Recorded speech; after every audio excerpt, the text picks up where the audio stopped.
اچھا اللہ یاری صاحب، ایک اور ریکویسٹ ہے کہ جیسے جی جی جو بھی آپ نے پڑھا، اتنا عرصہ پڑھا، 10 سال پڑھا، 15 سال پڑھا، جو بھی محنت کی آپ نے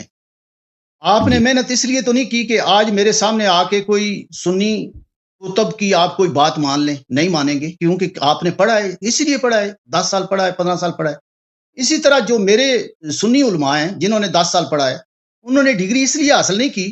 کہ وہ آپ کے اب سامنے بھائی آ کے میں آپ کی خدمت میں عرض کروں نا، شیعہ کتب کی میں اس وادی میں تھا ہی نہیں۔ دیکھیں میں نے جب شروع، آج سے میں عرض کروں، یہ آج سے 10-15 سال پہلے کی بات ہے، بہت سال پہلے کی بات ہے۔ میں نے امریکہ میں ادھر ٹی وی میں ایک ٹی وی اسٹیشن پہ جا کے میں ادھر پیسے دے کے، ادھر امریکہ میں بہت آسان ہے، آپ کے اس زمانے میں یوٹیوب وغیرہ نہیں تھے، ادھر آپ پیسے دے کے ٹھیک ہے، اس سے ٹائم خریدتے ہیں۔ تو میں ادھر سے ٹائم، پیسے اپنے جیب سے پیسے دے کے ٹائم خریدا اور وہاں پہ جا کے پروگرام کرتا تھا اہل بیت علیہ السلام کے نام پہ۔ تو وہاں پہ جو وہ اسٹوڈیو والے تھے وہ بڑے کٹر سنی تھے، انہوں نے ایک دو پروگرام میرے دے کے سب میرے کاٹ دی۔ وہ میں صحابہ کے خلاف کچھ نہیں کہتا تھا، میں اہل بیت علیہ السلام کی فضائل بناتا تھا، سناتا تھا، تو اس نے پروگرام کاٹ دی۔ تو پھر میں نے کہا کہ بھئی اب ختم ہو گیا، ختم بات۔ تو اس کے بعد یہ ہوا کہ اس کے کچھ عرصے کے بعد میں نے کہا کہ میں اپنا کیوں، یہ لوگوں نے جماعت عمریہ نے اپنا اسٹیشن بنایا، میں کیوں نہ بناؤں؟ تو میں نے اپنے پیسوں سے، اللہ جانتا ہے، بہت ہی ایک چھوٹا سا اسٹوڈیو بنایا، اور بہت یعنی مشکلات کے ساتھ ٹی وی اسٹیشن بنانا یہ یوٹیوب چینل بنانے سے بہت مختلف ہے۔ تو میں نے وہاں پہ اپنے پیسے سے میں نے یہ اسٹیشن بنایا، ٹی وی چینل بنایا سیٹلائٹ پہ، وہ صرف امریکہ میں نشر ہوتا تھا۔ تو میں آیا، میں اس لیے نہیں آیا کہ میں مخالفین کے ساتھ وہ کروں، مناظرہ کروں، میرا نیت ہی، میرے ذہن میں بھی یہ نہیں تھا۔ میں جب آیا ہوں تو میں یہ اخلاقی باتیں کہ نماز پڑھو، روزہ رکھو، عورتوں کی طرف نہ دیکھو، یہ روایت، اور پھر اہل بیت علیہ السلام کے ایام جو ہوتے ہیں، وہ جب میں نے فون نمبر اسکرین پہ ڈالے نا کہ کال ان شو لینے، وہ کال جب شروع ہوا ہے تو سب سے پہلے کہ شیعہ کافر ہیں، اس سامنے انہوں نے مجھے کھینچ لیا بھائی۔ جب میں نے کال نمبر رکھا، تم تو ذوالجناح کی عبادت کرتے ہو، تم تو گھوڑے کی عبادت کرتے ہو، تم تو مشرک ہو، تم شب عاشور کو جا کے وہ کرتے ہو، اپنی ماؤں کے ساتھ تم زنا کرتے ہو، اس طرح کی۔ تو میں مجبور ہو کے بھائی، میں مجبور ہو گیا، جب سب کالر سوال یہی کرتے ہیں، میں مجبور ہو گیا، میں جواب دینے لگا ان کے اپنی کتابوں سے۔ پھر جب وہ سرپرائز ہو گئے تو انہوں نے یہ تماشا شروع کر دیا کہ یہ کتابیں ہماری نہیں ہیں، کیونکہ وہ شروع میں کتابیں نہیں دکھاتا تھا اسکرین پہ۔ وہ تو میں نے خود تصدیق کیا، ایسے ہی بس کہہ دیتے تھے، ان پڑھ اور جہالت کی وجہ سے کچھ کہہ دیتے ہیں، ایسے سوال جن کا کوئی تعلق ہی نہیں ہے۔ لیکن اللہ یاری صاحب، میں عقلی جو ایک منٹ مجھے تکمیل کامل کرنے دیں، یہ ایک منٹ جی چلیں، کر لیں۔ تو پھر صحیح تو پھر وہ کہتے تھے یہ کتابیں ہمارے نہیں ہیں، یہ اللہ یاری جو جھوٹ کہہ رہا ہے، یہ بخاری میں نہیں لکھا۔ تو پھر میں مجبور ہوا، میں نے وہ سیٹ اپ کر دی تاکہ میں کتابیں بھی دکھا سکوں، میں کتابیں دکھانے لگا۔ پھر ہوا یہ کہ اس امریکہ میں کیونکہ مسلمان شیعہ ہیں لیکن کم ہیں، اصل تو آڈینس تو یورپ میں بھی نہیں، مڈل ایسٹ میں ہے، ایران میں، افغانستان وغیرہ میں، عراق میں۔ تو میں نے لوگوں سے اپیل کی کہ تم میری مدد کرو تاکہ میں اس چینل کو انٹرنیشنل کر دوں۔ پھر لوگوں نے بہت ہیلپ کی، امریکہ میں جو لوگ رہتے ہیں شیعہ حضرات، انہوں نے بہت، چھوٹے بچوں نے چندے جمع کیے، مساجد میں، گھروں میں، بہت لوگوں نے سپورٹ کیا۔ اور وہ یہ سب، اس میں سب سے آگے جو تھے ہمارے افغانی بھائی تھے، انہوں نے بہت سپورٹ کی، ایرانی بھی کچھ تھے لیکن زیادہ سر افغانی۔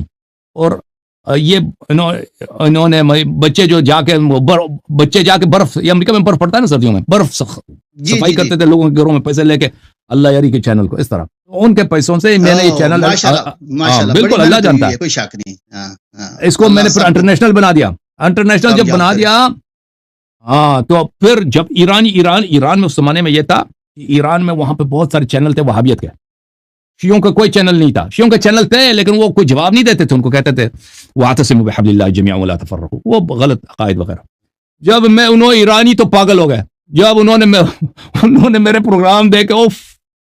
وہ اتنے پاگل ہو گئے، عاشق ہو گئے سب۔ تو پھر ہوا یہ کہ میں نے کہہ دیا کہ بھائی ایرانی کہتے ہیں کہ ہم آپ کی سپورٹ کرنا چاہتے ہیں، ہم نے کہا کہ چلو قم میں دفتر کھول دو، قم میں اصفہان وغیرہ میں میں نے، میرے دوست وغیرہ تھے، انہوں نے دفتر کھول دیا۔ پھر پورے ایران میں چھا گیا تھا، ہمارا جو چینل تھا نمبر 1 تھا۔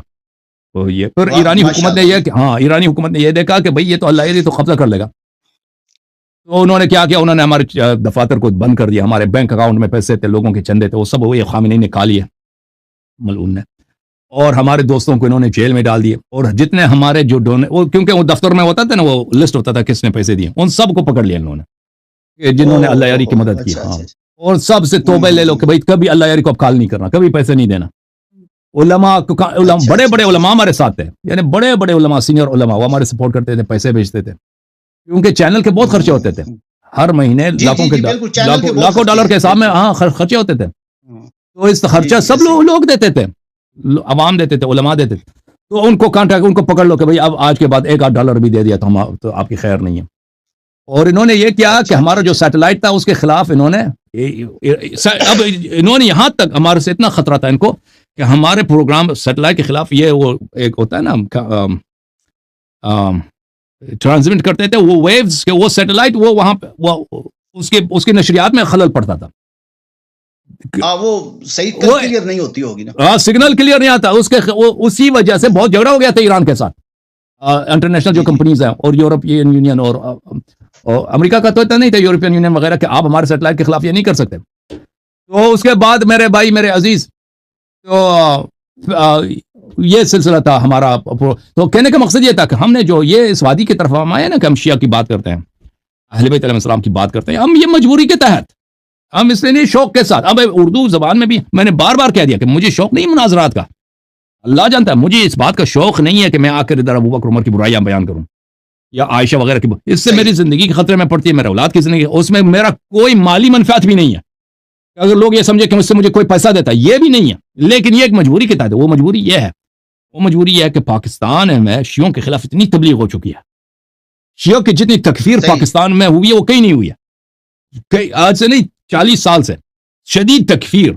اور شیعہ علماء میں دیکھتا ہوں، شیعہ علماء جواب نہیں دیتے، بیچارے شیعہ عوام جو ہے نا، ان کی پریشانی دیکھ کر کہ وہ لوگ ان کو کافر کہتے ہیں، مشرک کہتے ہیں، ان کے پاس جواب نہیں ہوتا، تو یہ دیکھ کر مجھے بڑا دکھ ہوتا ہے، آج سے نہیں، یعنی 20 سال پہلے سے، جب میں فارسی میں پروگرام، میرے دل میں یہی خواہش تھی کہ میں اس کو اردو میں زبان میں پیش کروں، کہ تاکہ میں اپنے شیعہ بھائیوں کا سر بلند کروں فخر کے ساتھ، کن کا مذہب اگر کوئی صحیح اسلام ہے، کوئی صحیح ہے رسول پاک صلی اللہ علیہ وسلم کے امتی ہیں، تو وہ شیعہ اثنا عشری ہیں، ان کے علاوہ کوئی دوسرے نہیں ہیں، تو اس لیے اس مجبوری کے تحت ہم بات کرتے ہیں، وَإِلَّا نہ اس میں ہمارا کوئی اللہ جانتا ہے، یہ جو ابھی میں چینل چلا رہا ہوں، اس میں ہر مہینے مجھے کئی ہزار ڈالر اپنے جیب سے ڈالتا ہوں، لوگ سمجھتے ہیں میں نے شیعوں سے اپیل، یہ پاکستانی شیعہ ایسے ہیں بھائی، اگر میں یہی پروگرام فارسی میں کروں یا عربی میں کر دوں مجھے بہت منفعت ملے گا، میں نہیں میں فارسی میں شیعہ سنی مسئلے پہ بات بھی نہ بھی کروں نا، میں جا کے کوئی اور مسئلہ چھیڑ دوں، مثلا اہل بیت علیہ السلام کا سیرہ ہے، اخلاقیات، اس کے باوجود جی جی لوگ مدد کرتے ہیں، اس میں میرا فائدہ، لیکن میں یہاں پر میرا مالی نقصان بھی ہے، میں ٹائم بھی لگاتا ہوں، اور اس میں خطرہ، لوگ میرے دشمن بھی بن جاتے ہیں، لیکن اس کی وجہ یہ ایک چیز ہے کہ مجھے پتا ہے یہاں پہ ضرورت ہے، یہاں پہ مذہب کی، ہمارے جو شیعہ بھائی ہیں، میں نے دیکھا تھا، میں نے کلپس دیکھے تھے کہ کیسے لوگ آ کے شیعوں کے ہاتھ سے شیعوں کے جلوس پہ حملہ کرتے ہیں، ان کا علم لے کے ان سے چھینتے ہیں، کہتے ہیں تم مشرک ہو، اور شیعہ کہتے ہیں یہ لوگ ہمیں مشرک کہتے ہیں، مجھے وہ جب منظر آ جاتا ہے نا، وہ کلپ میں نے جب دیکھے تھے، یہ لوگ ہمیں مشرک کہتے ہیں، اور شیعوں کے پاس ان کے بات کا جواب نہیں ہوتا، شیعہ عوام کے پاس، شیعہ ذاکرین علماء، تو مجھے جو منظر یاد آتا ہے نا، تو میرا یہ عہد ہے میرا اپنے شیعہ بھائیوں سے اور اپنے مذہب سے، کہ میں نے وہ مظلومیت شیعوں کے ختم کرنی ہے، کہ شیعہ اب جو ہے نا پاکستان میں اردو زبان طبقے میں انشاءاللہ اب جو ہے ان کا سر فخر سے بلند ہوگا، اور ان کے سامنے والے جو ہے نا وہ اپنے کفر کا دفاع کریں گے، نہ کہ شیعہ۔ صحیح اللہ یاری صاحب، اللہ پاک آپ کو خوش رکھے، میں خود آپ کی پرسنالٹی سے متاثر ہوں، اس لیے میں آتا ہوں، میں کوئی مولوی نہیں ہوں، میں کہتا ہوں نا، میں بالکل مطلب